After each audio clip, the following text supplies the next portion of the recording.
I read a study that showed that people would rather give themselves an electric shock than be still with their own thoughts. We're running away from ourselves constantly. What's going on inside your head, like right now, in this specific moment? Is there an emotion you're running from? Maybe a dash of anxiety, a bit of sadness, or the really tricky one, shame. But beneath all these emotions, what are we really looking for? I think ultimately we are constantly trying to feel three things: that we are safe, that we are loved, and that we belong. And a lot of what we do is in pursuit of trying to prove those three things, but sometimes we're really working against ourselves. That's Dr. Emily Anhalt, a clinical psychologist and the author of Flex Your Feelings. In this conversation, we discuss the 7 traits of emotional fitness, how the compulsion to be productive is actually an identity question, and when it comes to growth, the key role of discomfort.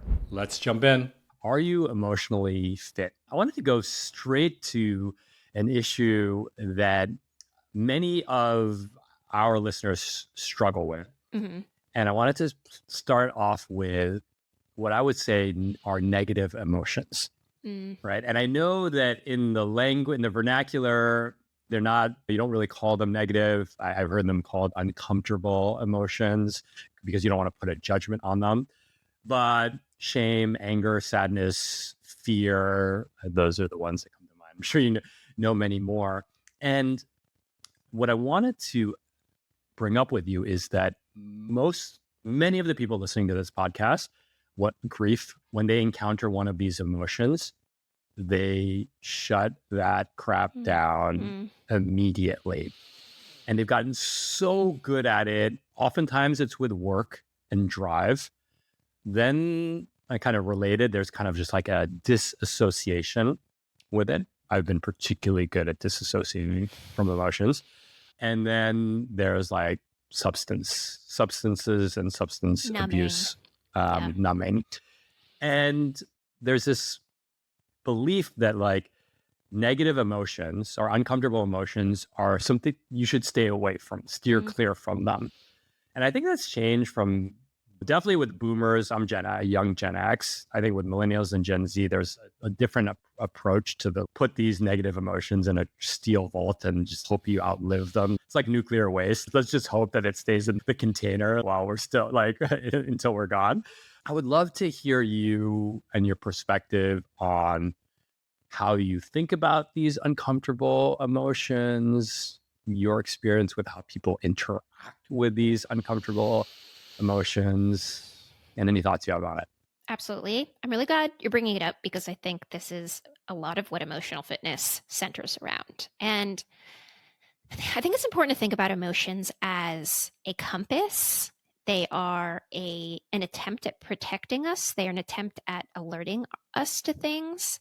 And every emotion has some message that it's trying to get across.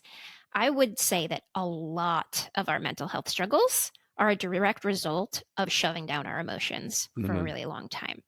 Yeah. The comparison that I like to make is, imagine if you had a persistent fever and all you did was kept trying to make the fever go away. You kept taking Tylenol and, ice packs and stuff, but you never asked yourself, my body has something going on with it that it's trying to tell me is wrong. If you did that, you could really be in trouble. You're ignoring some really important thing. And that's how I think about emotions. If you keep trying to just get rid of the emotion itself and you don't ever pay attention to what it's trying to help you understand, that is what leads to depression. That is what leads to really intense anxiety. So think about creating a little bit more space, a little more tolerance for leaning toward your emotions instead of away from them. And, I have all kinds of tips and tricks and tools about how to do that. That's a lot about what the book is. We're not really taught that, we have to sort of get over the stigma of it. It's uncomfortable, but it really completely expands your life when you start to lean toward them instead of away from them. So can I give you, let's use like a real life example. Yeah. So I have been losing my hair since my 20s. Okay. And I say it's like business in the front, bankruptcy in the back. And it's like the reverse mullet. But I have for probably, so it started when I was 20. I'm 45 now. I'd say it wasn't until 40 that I like just like kind of was just like acceptance, like this is, and I would say those 20 years of like trying to hide it, you know, like wearing baseball hats, or like I joke that I'm not a joke.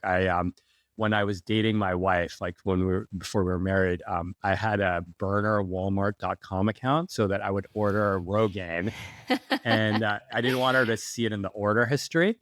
And so I would order it from Walmart.com so she couldn't see it in the order history. And then when it would come, I would like strip off the label and then put it in the medicine cabinet. Like we were living together. And like when I was 40, I'm like, hey, do you know that? She's like, of course I knew you'd do that. Like, you know.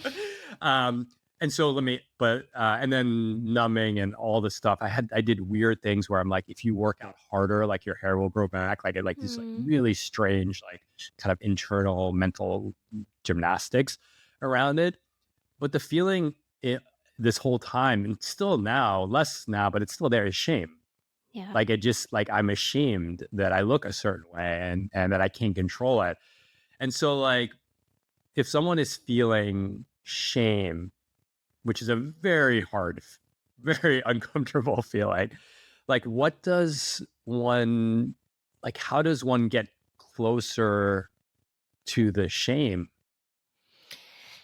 Shame is a complicated one because, you know, we need shame, right? Shame helps us understand if we should consider changing our behavior, or if we should consider repairing something that happened, or if we should consider shifting ourselves so that we are not rejected by the greater community. You know, if we don't want to just get rid of this emotion entirely. The problem is that shame is often what we feel anytime we think that anything about us isn't acceptable in any way. And we end up being excruciatingly hard on ourselves, often for things that are not really a problem. So shame is a particularly complicated one. And if anyone out there listening struggles with a lot of shame, then it's a really good sign that you have some important work to do. And I think therapy is a really great place to do that work. Journaling, reading about these kinds of things, because if you have a lot of shame, my guess is that you have a very complicated background of not necessarily feeling like you are allowed to show up as you are at some very important times. Interesting. So there's work there to do, essentially. Yeah. And I mean, since I'm using myself as the example, I think it's very much like conditional self-acceptance. So it's like I'm only willing to accept / love myself if I meet this. It's conditional, right? Like you must like check a certain level of boxes, and like having a raging bald spot is like not one of those boxes.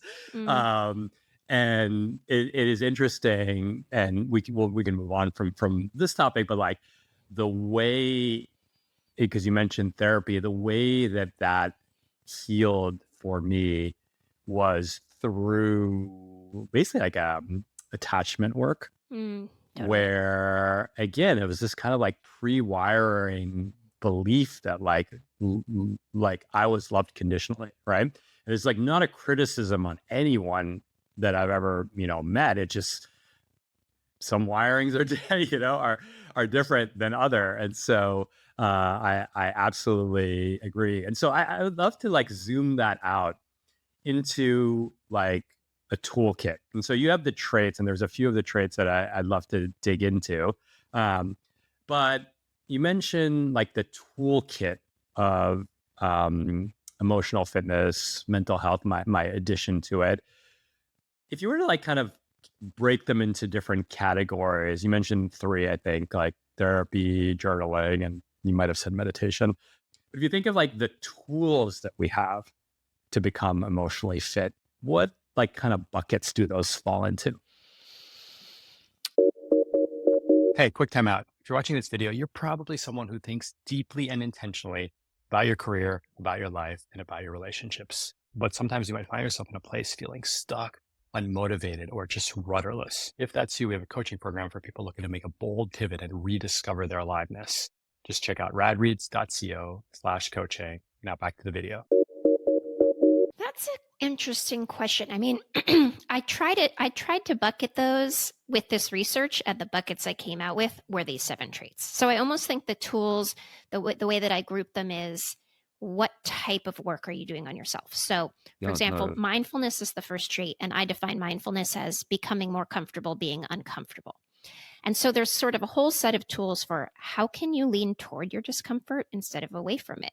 How can you Mm-hmm. learn to be present in a moment, even when it doesn't feel super great to be present in that moment?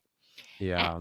Right. And so that's going to be different than the tools for, say, communication, even though obviously sometimes communicating is uncomfortable, which is why we don't do it. And that's why mindfulness comes first. Yeah. Communication tools are things like learning how to listen and learning how to put words to your boundaries, things like that. So Mm-hmm. I Got designed it. these 7 traits almost like this program that you start at the beginning, and each one unlocks the next one a bit. And by Got the it. end, you have this full regimen. Got it. Got it. And so you said mindfulness is the first one. Right. And remind in your framework, what's the link, the connection, if there is, between mindfulness and meditation? Like, how do you, Mm. sometimes those two words are used interchangeably. Sometimes, like, meditators will use them very differently. So how do you think about the distinction? First question. And then the Mhm. second question, which I get all the time in my coaching practice, is like, how do I get started with meditation? And so Mm. the second question will follow from how you answered the first question. Sure. So a lot of people think about mindfulness differently. I personally define it again as becoming more comfortable being uncomfortable. And the way that relates to meditation is with meditation, you are training yourself to be present in any given moment. And that tends to be uncomfortable. So I don't think that they're the same thing. I think meditation is one of the tools that you would use to become Mhm. more mindful. The Got it. more you meditate, the more you're going to be comfortable sitting in those uncomfortable moments. Because the reason we tend not to stay present in any given moment is that it's uncomfortable. So as you Yep. train that ability, you're able to come back to the present more. So I have like a one little page in my book about meditation, and that I think about meditation almost like you're building this little house inside of yourself that's very safe and Mhm. calm. Yeah. And if you're working on keeping that house maintained, then in other points in your life, when you're feeling unsafe or overwhelmed, you can drop into that little space that you've made for Yeah. yourself. And the process of doing that is difficult, but the payoff is huge. Yep. Got it. And do you see a trajectory of like the way people enter meditation? Is it through, TM, or is it through apps or so on? Like, either in your experience or in your research, like if someone says like, yes, Emily, Dr. Emily, I want to go down this path, recognizing that that's its own arena, quite large. But I'm curious, and I can share how I guide people. But I'm curious, like, how do you guide people towards that next step, if that's a step they want to take? My number one piece of advice is less about what style or whether you go through an app or anything like that. Try different things. My biggest advice is start small. Don't try for 30 minutes or an hour of meditation the first time you meditate. Do it 1 Mm-hmm. minute, 2 minutes, Yep. 3 minutes. Build up the way you would if you wanted to become a runner. You're not going to start with a marathon. You're going to start by walking, jogging, and then eventually it's jogging, and then you go a little longer and a little longer. That's how you should think about meditation. So I Yeah. personally meditate 5 minutes a day. That's all that I do, just 5 minutes. And that used to feel really hard. And now Yeah. it doesn't. And it feels, Yeah. like I've come a long way. Yeah. Great. Okay. So that's the mindfulness piece, which reminded me of this quote. I think it's Blaise Pascal who said, "All of mankind's problems come from the inability to sit in a quiet room by themselves for 100%. for 15 We're running away from minutes." ourselves constantly. I read a study Yeah. that showed that people would rather give themselves an electric shock than be still with their own thoughts. Yeah. And why? I mean, I know experientially, I know I'm definitely someone that's always like future planning, like, oh, I should be doing this, I should be doing this. What is it about our brains that makes us so scared of the present moment? Mm. Particularly like people, like listeners of this podcast. Is there an actual explanation as to why we're so scared? Why Blaise Pascal's quote is so spot on? I'm sure there's so many explanations, and depending on what kind of expert you ask, they will have a completely different but related answer. In my Mm-hmm. mind, though, it has just a lot to do with protection. I Mm-hmm. think especially if you were raised in an environment where being present didn't feel safe in any way, if it was overwhelming or if you didn't feel like you had what you needed, if you were in survival mode in any way, then you're going to be, your brain literally forms around that reality. And, we're thinking in the future all the time to try to look out for danger. And we're in the past all the time because it's so easy to get stuck and cycle there. And there's something Mm-hmm. so profound about teaching yourself how to be in the only moment we really have, which is this Yeah. one. Yeah. No, absolutely. Um, I wanted to ask, somewhat related to that, the planning, kind of the always planning, like Mm. something that comes up countlessly with the people who I follow. The people who follow me, the first is like, I don't want to deal with my my uncomfortable emotions. That's like Mm. spot on. And then the second one, we have a lot of Enneagram 3 types that that follow me. The second one that comes up often is, if I'm not being useful or productive, something is wrong. Mm. So there's this kind of really like deeply entrenched connection between productivity, but I think it's more of a productivity, more of a proxy for utility or progress. I'm not exactly sure, but have you come across, I mean, with all these entrepreneurs that you work with, this kind of like core belief that every moment has to be productive? For sure. I'd say it's one of the common threads through many entrepreneurs and founders.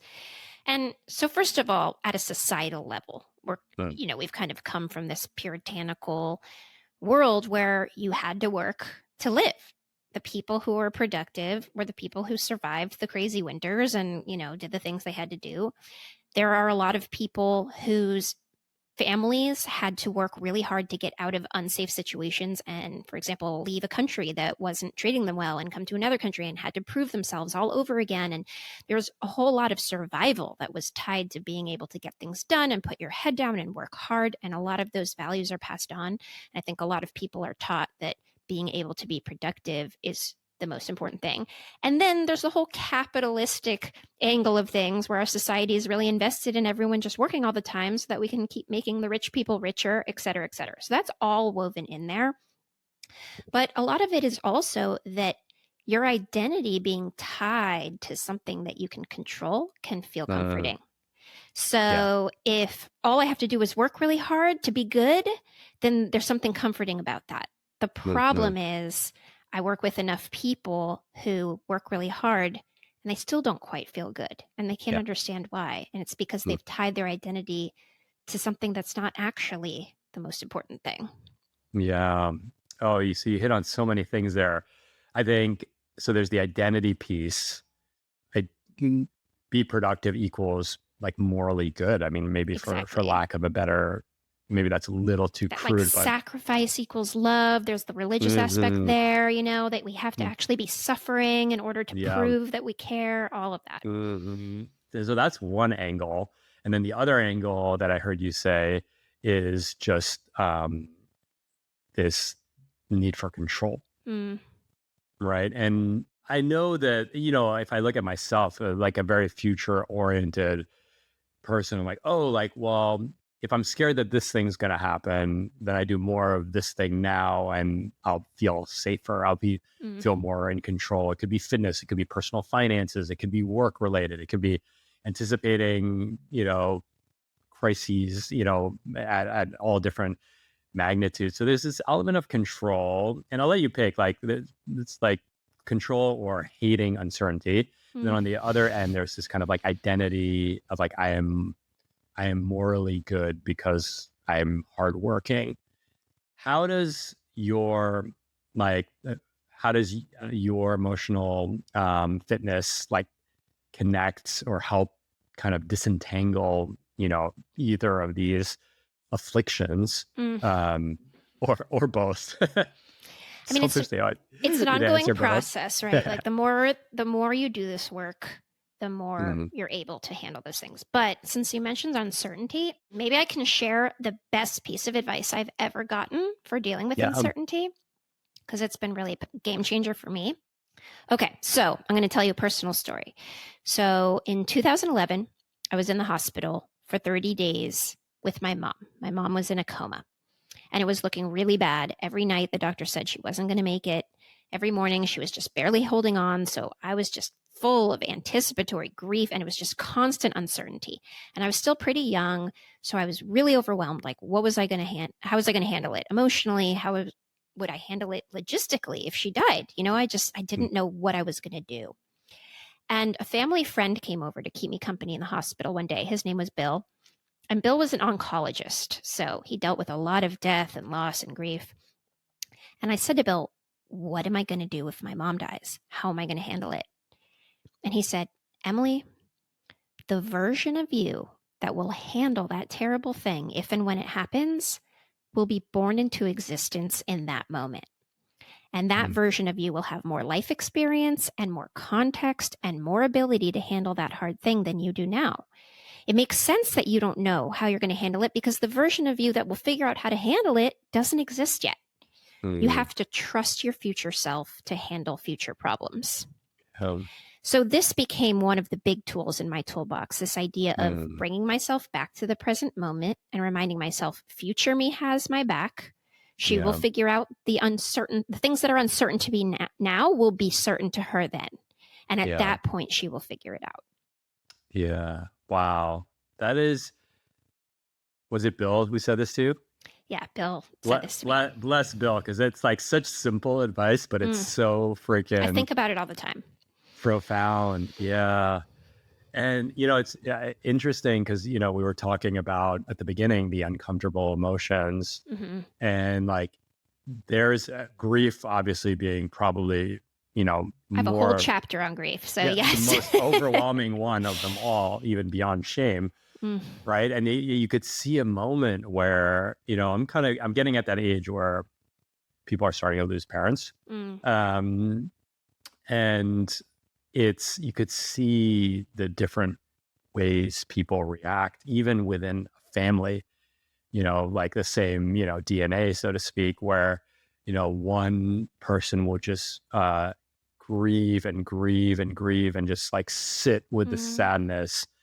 And then like the other will be like, what do I need to do for the will? What do I need to do for the, just like go straight on to planning mode. And then like a third might like drink more than they normally drink. Right. And just like, it is so, in that case, the grief has happened in your story. It was anticipatory.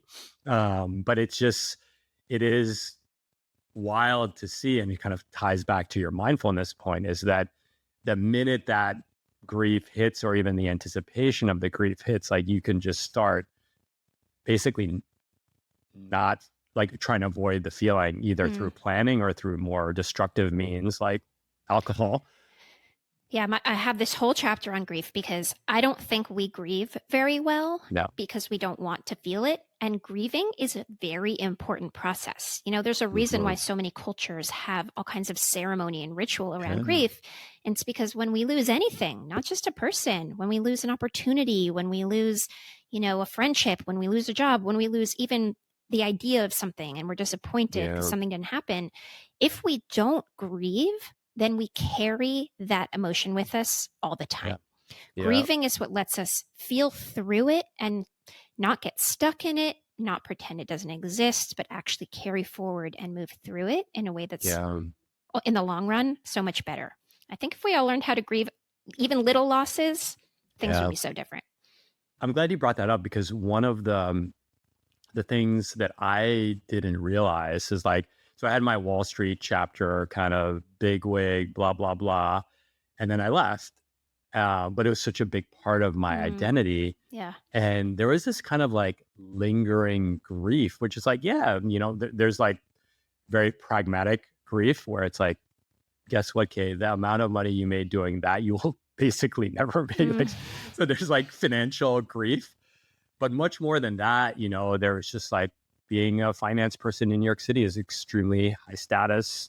Well, less so now, but in general, it's a pretty high status thing. Or even the sense of like, I got promoted at a relatively young age. I'm like, God, this thing that I wanted for so long, and I had it, and now like I don't really have it anymore. And so I know a lot of people listening to this are, they kind of like have to like blow up their identity, often with career change. Usually it's like self-imposed in many regards. And I'd love to hear like, what advice do you give people to, I was going to say accelerate, but like to be with that grieving process? And we can even make it simpler. It's like not like losing a parent, but the more, simple, not to smaller, not to diminish it, but like grieving the loss of a professional identity. So I think part of it is just create some actual space in your life to feel what you're feeling. Yeah. Journal about it, write about it, talk to a friend, go to therapy, whatever, but make sure there is some time in your life where you are actually feeling the things that you are feeling. Put on a sad song if you have to, or a sad movie or whatever, and lean into those feelings. And then another part of grief that's important is the sort of ceremony and ritual around it. So maybe you write a letter to your future self, or maybe you decide on this day each year, I'm going to do something that really celebrates my current identity, or even on this day each year, I'm going to do something that kind of celebrates this past identity. I'm going to lean back into that version of myself just for a second, whatever it might be. And remember that it's a process. It takes some time. And the more that you actually, again, lean toward it instead of away from it, the less it will control you from the inside. Yeah. Wow. Can I take a slight tangent? I don't want to spend too much time on this, but I'm sure you have across your work come across with it, internal family systems. Yeah. Mm-hmm. And I bring that up because so much of what you are saying, and maybe it's like, full disclosure, I've been doing internal family systems, being co-treated in it, not treating others with it, receiving it for probably like 18 months now, approaching 2 years. And it's probably the most powerful modality of therapy that I've ever experienced. Like it's completely blows my mind. And I'll just point out for those who, I haven't done episodes on it, but like, it's so much of the things that you describe, like, oh, this person you must grieve this loss of an identity, or this person was rewarded only if love was, he had, this person had to earn love. But it does it in these like parts, which are these like little parts of you.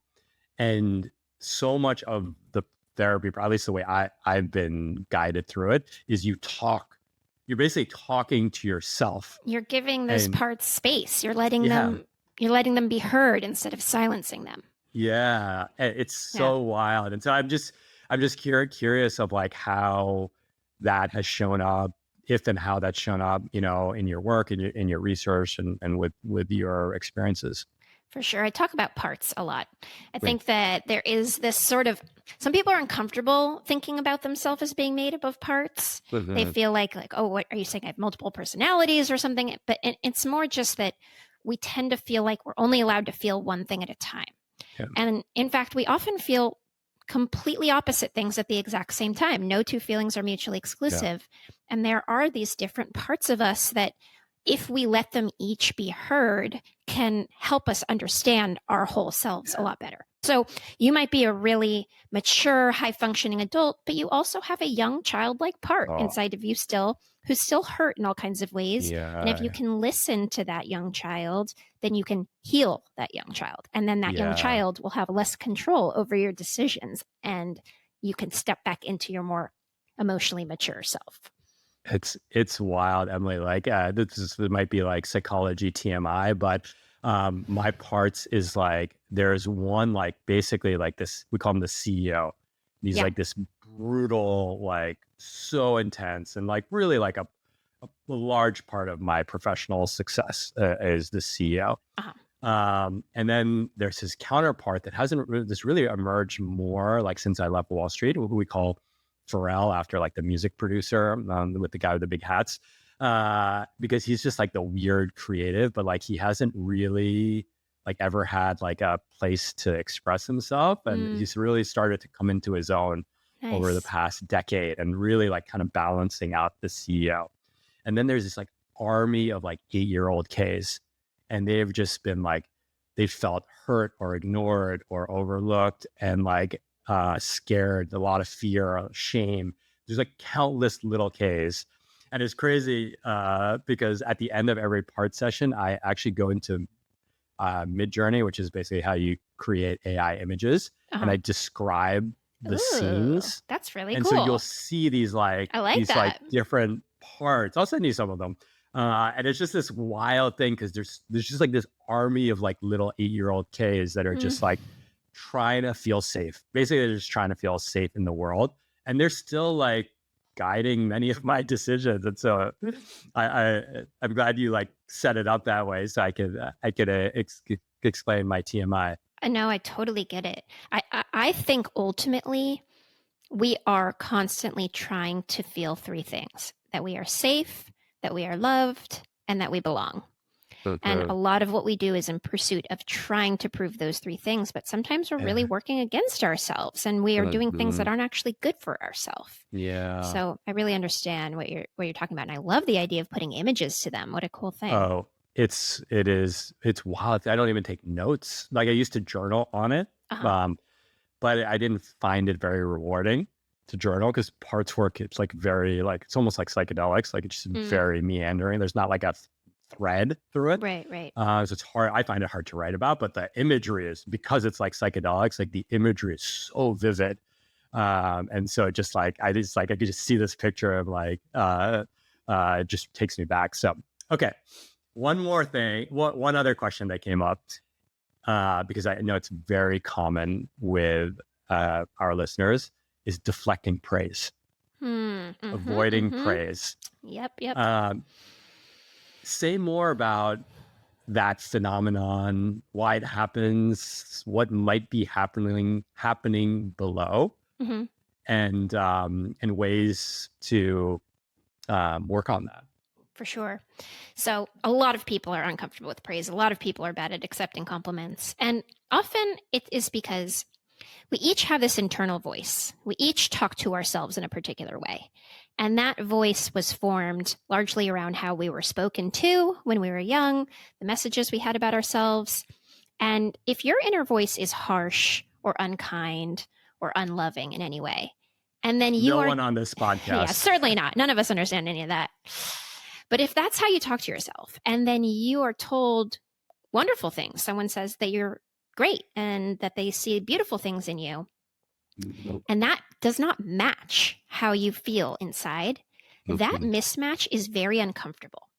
And it is so difficult to change our inner voice, not impossible, but it takes work, and it's hard work, it's uncomfortable work, that it feels easier to just push away the praise and to just say, they don't really know what they're talking about, because the alternative would be to actually have to change the way you think about yourself. And that's why emotional fitness is so powerful, because as you do this work, you will start to think about yourself differently. You'll start to talk to yourself differently. And so you will be more open to other people's praise, compliments, love, affection, all kinds of things. Yeah. I think you wrote, was it a self-esteem? Oh, yeah. Self-esteem file is where you, Sure. self-esteem file is a place where you collect all of the positive things people say about you. Anytime you get good feedback, or someone tells you that they care about you, or that you do something really well, or a customer tells you how big of a difference your product has made in their life, or anything like that, you screenshot it or write it down and you put it in a file. And then you look through it anytime your confidence is kind of low. And, we tend to obsess over our negative feedback and completely forget our positive feedback. So it's a really great way of seeing, wow, look at all this data that shows that I've made a positive difference in people's lives. That's, I love that. I had heard a guest of Tim Ferriss say something similar, called the jar of awesome. Oh yeah. I've heard it called that too. And for sure. I'm pretty good. Like I have a Notion document where I like screen, being online, you just get a lot of really, really heartfelt, and I know you get this as well, these heartfelt messages from all over the world. And when I'm feeling down, I'm like, God, am I like, is my life a wreck? Or like, am I like, like many times, and people who listen to this podcast know, so I'm like, what the fuck am I doing? Like, I have a lot of these moments like, what am I doing with my life right now? And I'll go back to the jar of awesome, and it would just be like a note from, a 19-year-old kid in Australia, like something I said on a podcast, like shifted his thinking, and it blows me away.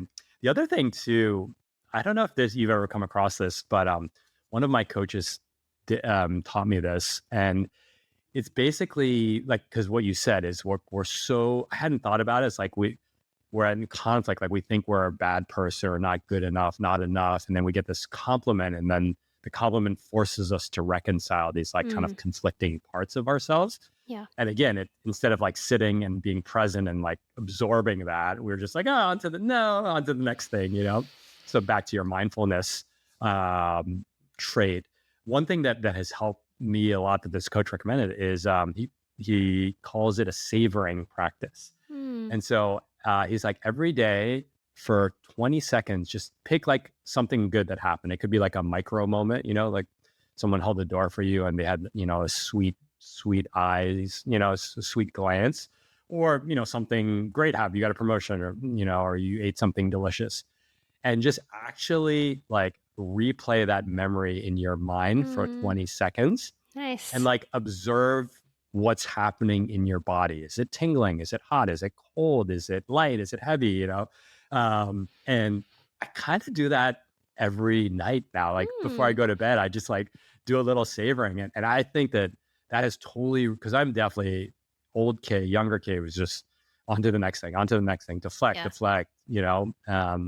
So another one for the toolkit. It's a good one. So in the last couple of minutes, I'd love, you have an entire book, and I encourage everyone to go get the book, Flex Your Feelings, by Dr. Emily Anhalt. If someone like, I can tell the pushback is like, I don't have time for this. Yeah. Meditation and, praise journals and, journaling and therapy and all that. How does someone who is a self-admittedly emotionally unfit start on their emotional fitness journey without being overwhelmed by the volume of activities? For sure. And I know time is a real constraint, but I also know that time tends to shrink and expand in relation to our priorities. So time will be made if you decide that this is a really important thing. And you can start small. Just like if you wanted to become more physically fit, you can start by just walking to work instead of driving, or, doing a few push-ups every night, or just eating a little bit less sugar, or whatever it is. With emotional fitness, do one small push-up a day. And an emotional push-up is anything that puts you just a little outside of your emotional comfort zone so you can grow. So it might be put your phone away a little bit before you go to bed, or it might be apologizing for a mistake, even though you feel still kind of defensive. It might be, if you're a people pleaser, it might be telling someone, no, I'm sorry, I don't have time for that. Anything that makes you a little uncomfortable, lean toward it, take one small step toward that discomfort, and you will get better at tolerating that discomfort. We forget that as adults, when we practice things, we get better at them. And emotional fitness is no exception. It is learnable. You can train in these areas. Got it.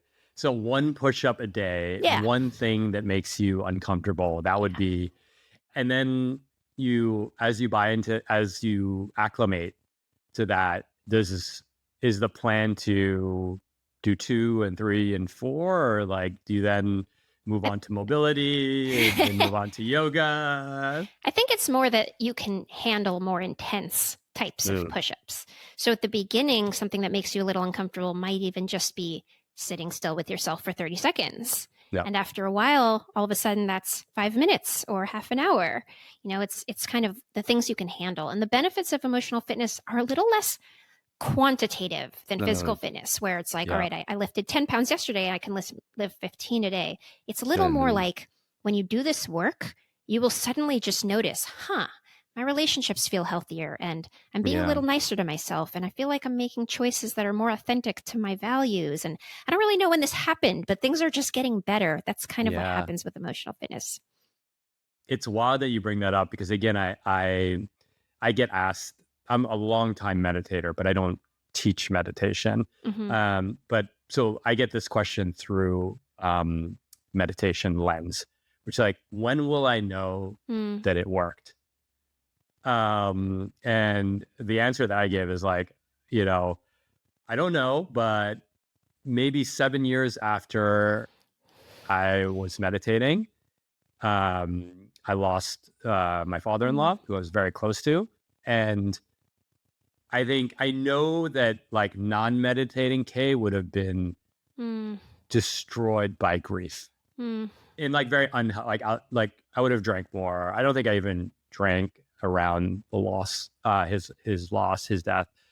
And so it's just kind of like, it's like, you don't like, there's no way to know. And I think that's challenging for listener, like, cause like the people who listen to this podcast, presumably many of the folks that like, they are the sleep trackers and the step counters and the, whatever, they go for a streak, like all this stuff. And so something like emotions is so hard, like your emotional fitness is so hard to quantify and measure. Do you have a pathway for those that like would like to like a more discrete signpost of progress?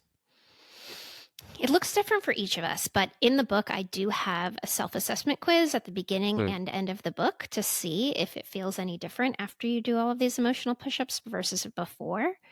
So one of the best things you could do, honestly, is have some kind of regular journaling practice. It does not have to be anything crazy. I write down 1 line a day, every day. That's it. But I've been doing it for 5 years. So I now know how I have felt on this day for the past 5 years. And you really start to notice patterns. You start to track things. You realize, whoa, I really overreacted about that thing 5 years ago. But now look at me this week. I didn't really overreact. That's really notable. And so you'll be able to see that because our minds tend to have kind of a selective memory. If you're feeling depressed, your brain's going to convince you that you've never felt good before and you never will again. But if you have this written record, you can see, oh, actually, just last week I was feeling really good and I didn't even realize it. So it's a nice way to see your own progress. I love that. Your point made me realize, like, so you're the guru, the expert on emotional fitness. What's your emotional fitness routine? So you mentioned 5 minutes of meditation, one sentence of journaling. I have a whole thing. Let me tell you, I've got all kinds of push-ups that I try to do regularly. Once a month, I send out a text to someone in my life asking for feedback. I'll say, what am I doing well as a friend? What could I do 10% better? That's one thing that I do regularly. I'm in therapy, and if I identify that there's something I've been avoiding, I really make a point of figuring out what is a small step I could take to avoid that less, that kind of thing. I check in with my community a lot, and I'm just very, in an ongoing way, really paying attention to what makes me uncomfortable and figuring out how I can avoid it a little bit less. So the latest endeavor is I have this book coming out, and it's very vulnerable and uncomfortable to ask for so much attention for it. I'm an attention-seeking person, but it's like constant just about this book, and it's been very vulnerable and uncomfortable.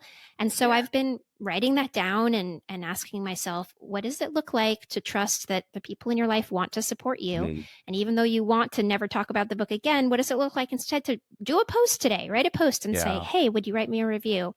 So I'm really kind of training myself to move toward the things I want. I love that. One of our recent guests, Jenny Wood, who you might have crossed paths with her, one of her traits, hers is a leadership book. One is like, be shameless.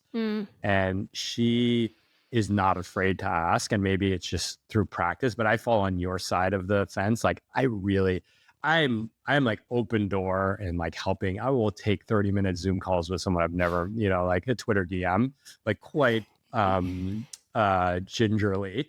But asking a friend to be like, hey, can you promote this thing I'm working on? Like, I hate that. And It's uncomfortable. I need to add that one because I know personally I need to ask for help and more like help promoting things that I feel passionate about, right? Yeah. Like not like help me make more money doing this. It's just like I'm doing this thing and I think it's really good. Can you share it or can you tell people about it? Like I hate doing that. And that would be an medium-sized emotional push-up for me. Nice. I love it. So thank you for that. Well, Emily, this has been fantastic. You've given me and our listeners and our viewers so much to think about. You've helped me feel seen. And I know by extension, then you're helping others feel seen. And yeah, you're just like out there like sprinkling goodness into the world. So like it's badass. So I appreciate you. Likewise. Tell our listeners, so the book will be out. Tell our listeners where they can find the book, where they can go buy it, leave countless reviews, gift it to their friends, and follow you in all the places, which we'll link to all below as well. So you can find the book anywhere you get books, Amazon, Barnes & Noble, bookshop.org, wherever you get your books, or on my website, dremilyanhalt.com/book. You'll be able to see all the options. I'm on all the social platforms at dremilyanhalt, and I'd love to connect there. And, I come and talk to all kinds of companies about emotional fitness stuff. So if that's interesting, more info on my website. But thank you so much for having me. I'm so grateful. And it's really cool to hear about your emotional fitness practices too. Awesome. Thank you so much, Emily. Take care.